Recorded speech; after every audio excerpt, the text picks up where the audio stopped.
The San Diego Padres pitchers found out tonight that when you throw a free man, a heater, middle, and a splitter at 81 miles an hour down and in, it's not free at all. And that's a bummer. It'll likely cost you one Major League Baseball game. That's what it cost the Padres tonight. Now let's get to this new intro because I made it myself and I'm very excited about it. Have some fun watching this masterpiece. This is a baseball podcast. Yeah. Baseball. Oh, yeah. Let's talk about baseball stuff. Let's talk about the players and the teams. This is Hold My Ball. Yeah. Baseball.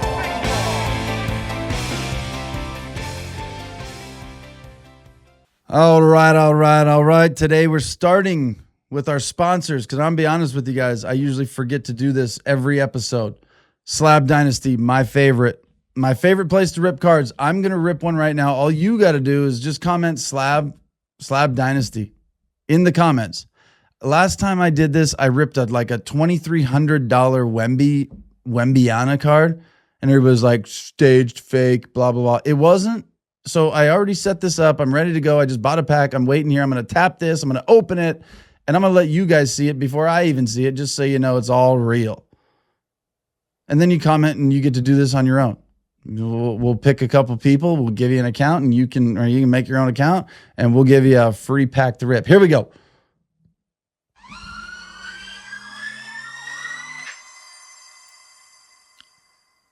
What do we get? What is it? Is it good? You guys see it? I'm going to see it. Ooh, Mason Wynn, baby. This is a beautiful baseball card. This is incredibly beautiful, actually. $100. $100. This was actually a $100 pack I ripped. So I'm breaking exactly even on my money. Here's the way it works. I got this card. My options are now keep it in my vault and trade with people or do whatever I want with it. Tell Slab Dynasty, I love it. Send it to me. It'll be to me in a couple days, just like you see right here. It's a real card. It's not just all digital. Or I can sell it right back to him for 92% of what it costs. It's a $100 card. I could sell it back for $92 right now and rip more cards. Slab Dynasty, go check them out. They just, I think, released their app too. So look for them on the App Store. You're going to love it. I promise. Now let's get to this Padres-Dodgers game real quick. There's 3 things I want to talk about and 3 things only. And I'm not going to lie to you guys. I'm going to tell you the honest truth. And this shouldn't surprise you if you know me. I just filmed this exact podcast for the last 30 minutes.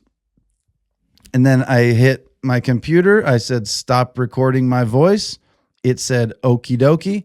I walked up. I got up right here out of this chair. I walked around. I turned the camera off. I pushed the button that turns the camera off. And lo and behold, when I pushed that button, it turned the camera on to start recording. 30 minutes of talking to myself.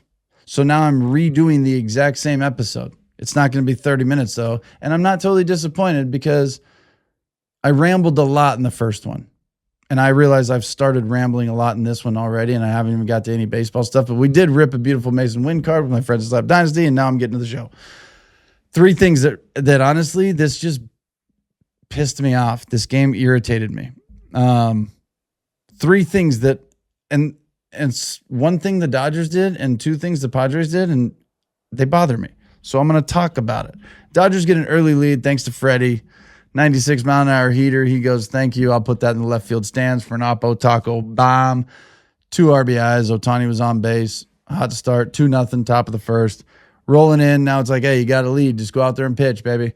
And what happens is Sheehan, who is a 50-50 guy. When he's good, he looks like he could be as good of a starter as they have on their team. When he's not good, he looks like he needs to hurry up and just get back to the pen once everybody gets healthy. I don't know what they're going to do with him.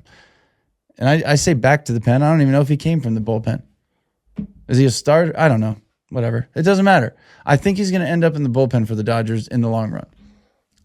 And that might be the best thing for him. Who knows? But Sheehan was not great tonight. He gave up a 2-run tank in the first. right away. 2-run lead. Nice job. Offense. I want to challenge us tonight. I'm going to also give up 2 runs. Let's see if you guys can come on back. Find a way. I like Sheehan. I like him a lot. But it was a short-lived 2-run lead. Manny Machado cranks one dead center. Just freaking thing is smoked. He knew it right off the bat. Ties it up 2-2. We're going into the, 3rd inning, I think, at 2-2. And this is where my problems start with this game. I'm going to try to even do this one different. I'm trying to do this whole show different, like starting probably Monday. It's going to be all segmented. Like, you're going to know what you're getting every Monday. Monday might be like my favorite things of the weekend. Tuesday, you guys know, like this, I feel like I just did a 30-minute one and I feel like I crashed out the whole time because these plays pissed me off and they probably will again, second time through. Maybe Wednesday, I just go like all the things from Thursday to Tuesday, the previous week that irritated me in baseball. I'm just going to stockpile them all. And that's going to be my Wednesday episode. I'm not just going to randomly crash out during episodes. I'm going to pick one full episode to crash out, get it off my chest, and move on until next week. And then maybe Thursday will be all the best things that made me the happiest in baseball from Friday to Wednesday. And then maybe Tuesdays, like you guys pick the topics. We're going to do a lot of fun things.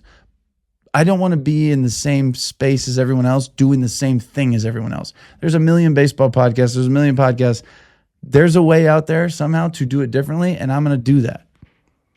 Because I've never liked doing what everyone else does. All right, let's get to the game. Bottom of the 3rd, 1 out, 2-2 game, nobody on base. Fernando Tatis comes to the plate. I hope you guys can see this. I'm going to put this up on the screen. Ground ball up the middle. Boom. Here it comes. Okay, good effort. Really good effort by Ha-Seong Kim. He gets there, and then he makes this throw that appears to me to, I'm just going to like let this thing keep playing while I talk and you can see it. You could look at it.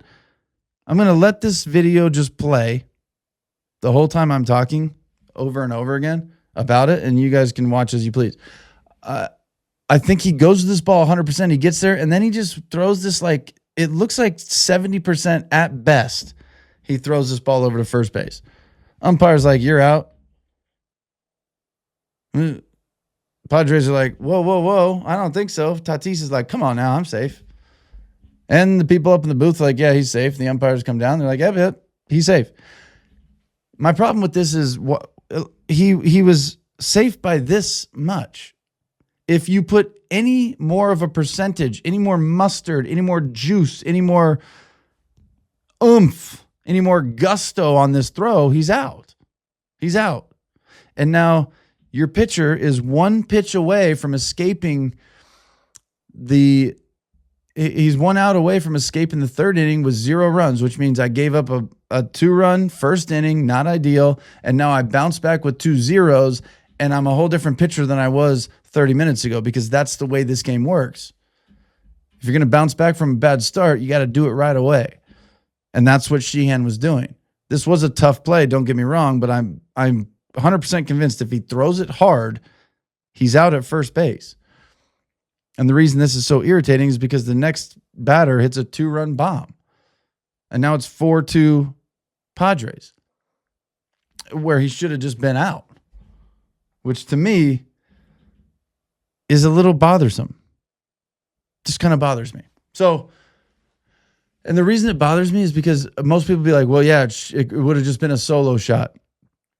Would have been a solo home run instead of a 2-run. It should be 3-2 right now instead of 4-2. No, I don't think he would have hit a bomb at all. That's the way my brain works, because if you throw it hard and Tatis is out, it takes 3 seconds for them to look in the dugout. No, we're not gonna challenge that call. And then the whole world is aligned different. The timing of everything is different. That ball that Andujar hits out for a 2-run jack never even gets released the same out of the pitcher's hand.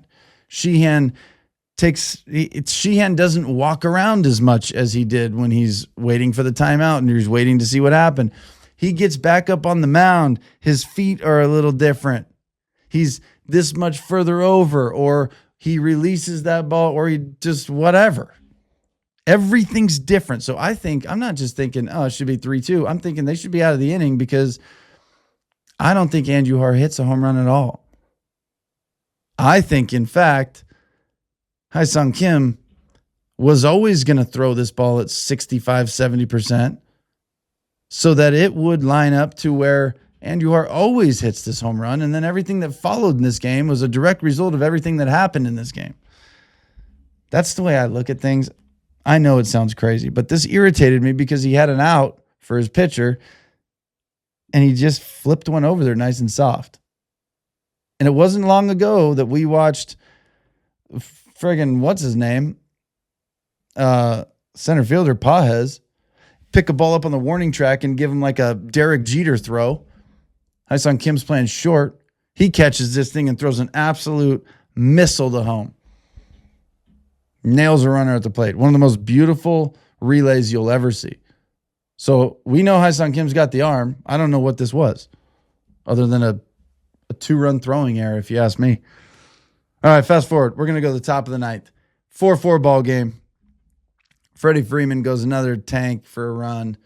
They score again somehow. I don't know, whatever. Freeman's having himself a night. It's 4-4, top of the ninth in San Diego. San Diego is the home team.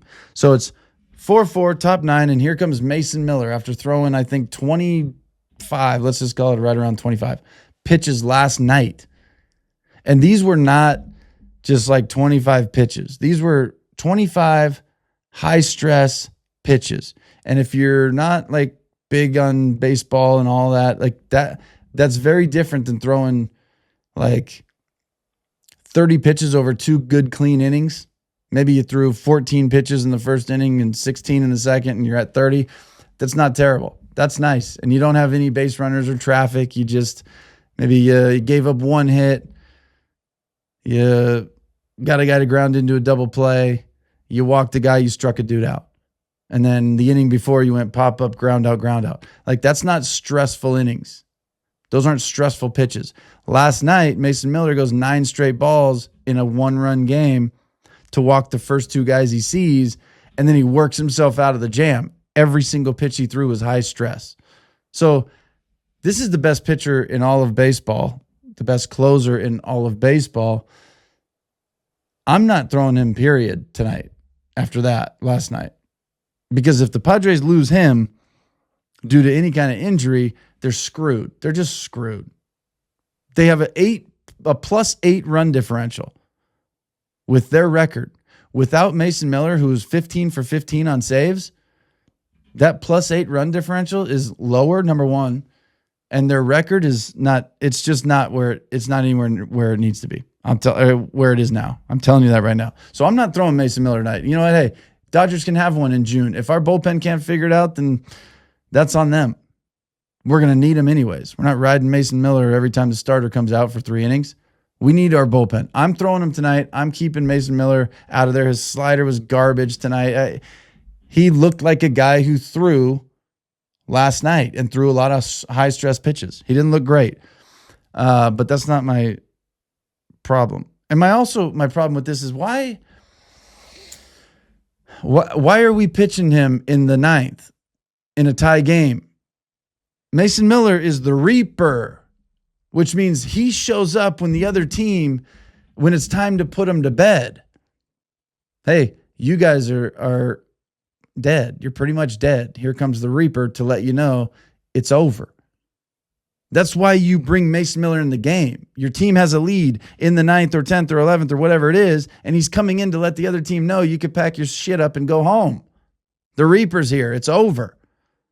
You don't come in the 9th in a 4-4 game after throwing a bunch of pitches last night to keep your team alive. Your job is not to keep anybody alive. Mason Miller's job is to put people to rest. Why is Stammen bringing him in the top of the 9th after a stressful outing last night? In the 10th inning, guess what happens? You get a runner on second base. Mason Miller is the hardest pitcher to hit. And I'm not saying get a hit off of. He's the hardest pitcher to touch the ball when he throws it at you. So why wouldn't you want the toughest pitcher in all of baseball to even put in play pitching in the 10th when both teams start with the guy on second base? Bunt him over, do whatever you want. I don't care what you try to do. The odds of you scoring that run on second, not good at all. Not even close. They had it last night. They had first and second, nobody out. Did they score? No. The Padres won 1-0 because Mason Miller put two guys on for free and then said, my bad, and shuts the door on the next three hitters. What are you putting him in there in the 9th for? Trust your bullpen to go out and get 3 outs. And then when that makes sense to bring in Mason Miller in the 10th, because I trust him way more than I trust any other pitcher in the 10th inning in the whole league. Stupid to bring him in the first place. But here's what happens. Let me bring up this clip. Mason Miller walks Max Muncy. I'm going to take a drink of this water. Look at this. Waikiki. They just sent me a bunch of this. They don't even really sponsor me or anything, but I'm going to take a drink right here just to say I did. Glass bottle. You guys drink out of glass or plastic? Mason Miller walks Max Muncy. Alex Call comes in. Pinch run for Muncy. I think he throws one pitch. Yeah, it's 0-1 count to Pages, who this is the at-bat of the night by Pages. We'll get to that in a second. Mason Miller throws one pitch to Pages, strike one. Alex Call is trying to steal second base. So he takes off early. I think by accident. He didn't want to. He wasn't trying to take off early. Why would you do that? He was trying to get a good jump. Because the catcher for the Padres is good. Mason Miller throws very hard. So the chances of him getting second base without a phenomenal jump, not great. He was trying to get a phenomenal jump. He ends up leaving early. Mason Miller picks. Boom, turn, throw, ball's thrown away. Down the right field line, instead of getting Alex Call picked off and having 2 outs and nobody on, you now have a runner on third, the game-winning run, with 1 out. Obviously, that's a significant difference. But here's my problem. Let's see if I can slow this down for you or just even pause it. If I could pause it in one spot, I'd be happy. Right here. There you go. Boom. Boom. Let's pause. I'm going to pause this thing right here, and this is the whole reason this thing pisses me off. You're playing first base. Ty France, you're playing first base, buddy. Your chest is facing second base. So you are at we'll call it a 45-degree angle to your pitcher. If you guys are the pitcher, I'm like this. I'm not like this. Throw me that ball. I'm like this. So anything you throw at me is probably automatically going to be a little, I got to move. Plus, I know you throw 104, so if you're going to spin and throw a pick real hard, it's probably going to be about 95, 96 miles an hour over here to me. Tell me why, when I pause this, is the runner about 40 feet off the bag, a legitimate 30 plus to 40 feet, we'll call it 33 feet. Mason Miller, again, the hardest throwing guy in the league, is right here. His arm is coming up already. It's on its way to go here. Whoop. Alex Call knows he's screwed. Mason Miller's like, yeah, buddy. And Ty France, who is 63 feet away, that's what it is from the middle of the pitcher's mound, the rubber, to first base. It's 63 feet. 63 feet. You're 63 feet away from the hardest thrower in baseball who is over halfway done with their throwing motion to you, and you still have your glove on your knee. You haven't moved your feet. Wouldn't be a bad idea if you're sitting there like this and you see this runner take off. He took 4 steps, 1, 2, 3, 4 steps, and Ty France has not moved. He took 4 running steps to second base. Ty France hasn't moved. Why at that point, when you see him run that far off the bag, would you not go to this? Ooh, Mason Miller's going to throw me this ball. I'm going to be ready because all I have to do is catch it. We're big leaguers. We can execute a rundown 99.9% of the time. Let me get here and go throw me that ball. Give him a target even. Boom. Throw it to second if he's taking off. If he pauses and he's coming back, run him down. But instead, we still have our glove on our knee with the hardest thrower in baseball getting ready to launch a ball 96 miles an hour at us from 60 feet away. And what happens is Mason Miller throws it a little to the left. A little to the left. I've paused this again. Ty France's glove is touching this ball. His glove is touching the ball, and his left foot and right foot, both of them, are still in the same position. They haven't even come out of the dirt yet from where he started 12 seconds ago when Alex Call took his original lead. He's a statue. He hasn't moved his feet in 13 seconds. I'm a Dodger fan. I'm glad this happened. I'm glad the Dodgers won. This is the highest level in the world. I know they're human beings. They're men. They're just guys. They're going to make mistakes. I got to calm down maybe. I don't know. This bothers me. So we're going to move on. Ty France, this is an error on Mason Miller, the first one of his entire career. And I don't think it's on him. This ball looks like it's 3 feet to the left of first base. This ball is as long as Ty France's arm. That's how wide the throw was. But the fact that he's like this doesn't help. So, I don't know. His feet are in the same position they were 15 seconds ago. That pisses me off. All right, moving on. Alex Call is now on third. Andy Pages puts together a phenomenal at bat. Phenomenal. He's battling against Mason Miller with 1 out. 2-2 count. He's fouled off multiple good pitches that should have put him away. He's battling. He's shortening up. He laid off 2 pitches that also should have probably got swung through. He's feeling good. And he ends up lofting one to right field. And he is even irritated the second he hits it. You see him, throws his bat down a little bit because he's pissed that it's not deep enough because Fernando Tatis is in right field. And Fernando Tatis has an absolute cannon. And you got to hit a ball deeper than 240 feet if you want a guy to score from third tagging up on Fernando Tatis, because he's going to throw a 99-mile-an-hour ball that is probably going to be on the money, and you're going to be out by 5 feet, and it's going to be embarrassing. So what happens? What do the Padres do? Pages flies out, throws his bat because he's pissed. Tatis is coming straight through this ball, straight through it. He throws a missile to who else other than his second baseman, Seung-Min Song.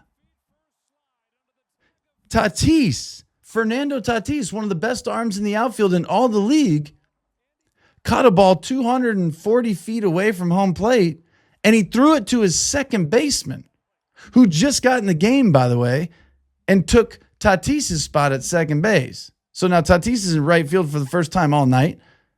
He went to go catch a ball earlier, and this Seung-Min Song guy almost collided with him on a ball that was Fernando Tatis's 100% of the way. But this is the crazy thing to me. There's nobody on base other than third base. You're not even, there should be no cutoff here for Fernando Tatis. None. This is a 100% Fernando.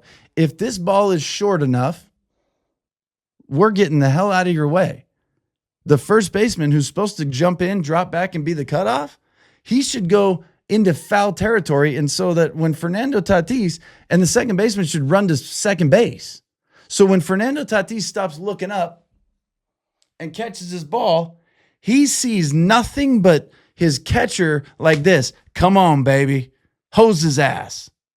Instead, what does he see? He sees his second baseman like this. So he throws a missile through his second baseman where if this second baseman let it go, if he went and watched it go by, it would go directly over the pitcher's mound. It would split home plate and third base. It would split the chalk line right in half, probably 45 feet. It would be 45 feet up the third baseline. This throw would go nowhere close. So now the most elementary thing you teach your kids when you're teaching baseball and you're teaching cutoffs is get in line. A straight line. If I throw it to you and you go like this and you go thanks and you throw it there, that's the fastest route to home. So now with the game-winning run on the line and the best arm in the outfield that should not have used a cutoff whatsoever, he comes through a fly ball straight to home and then redirects his throw a few degrees to the cutoff guy.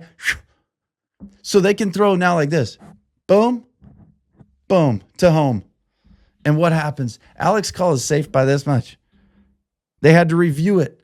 Dave Roberts was out on the field ready to argue, well, he didn't give him a clear path to slide into home. That's how close this play was. So does the angle there matter? Yeah, big time.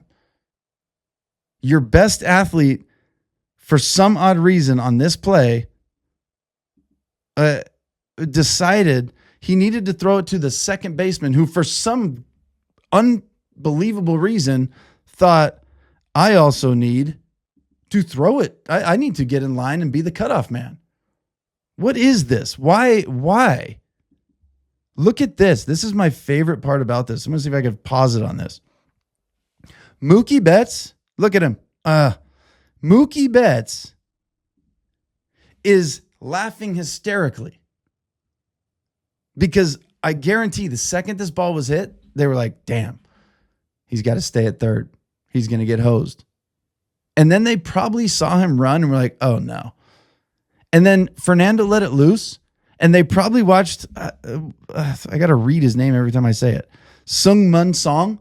They probably watched him cut it off and went, oh, shoot. What are they doing? This is what Mookie Betts is doing right now. Look at him. He ducked. He watched the play. He saw a call was safe, and he went like this. And he came up laughing, going, oh. None of them, him and Muncy and this probably trainer, they're actually just laughing at the elementariness of this play and why would this ever happen? It's absolutely insane. Alex Call should not have scored on this play. He just shouldn't. You watch the replay. It's really, truly unbelievable. Look, like I said, I'm all for the Dodgers winning this game. I'm happy they did. I'm happy this series is competitive and it's a rivalry for sure. I love that.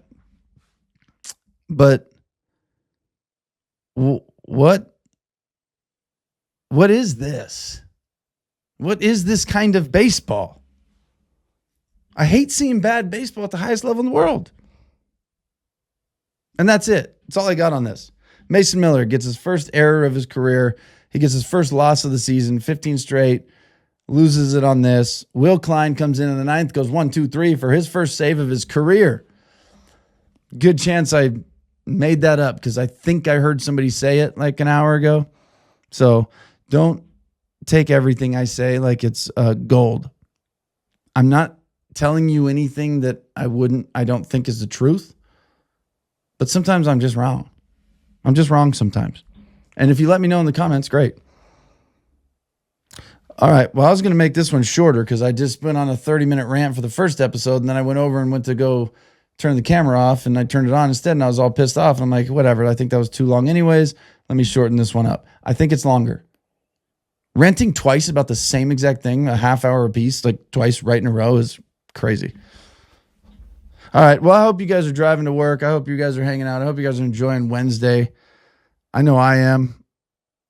I'm just glad you guys are here. That's the show. As always, thank you for the support. I hope, I would love it if you like, subscribe, share, repost, follow, comment. Talk to me in the comments. I'm the one that answers. When you guys get like this Hold My Ball replied or Baseball Dugout replied or Jake's Victory, that's me. I got the time. It's what I do. I love talking to you guys. Tell me if you noticed these three things I noticed in the game or if I'm just paying too much attention and it's worthless and I shouldn't care about it. Who knows? That's the show, guys. Thank you so much. This is the Hold My Ball podcast. I'm your host, Jake Savicki. Thank you for watching. I love y'all, and I'll see you on the next episode.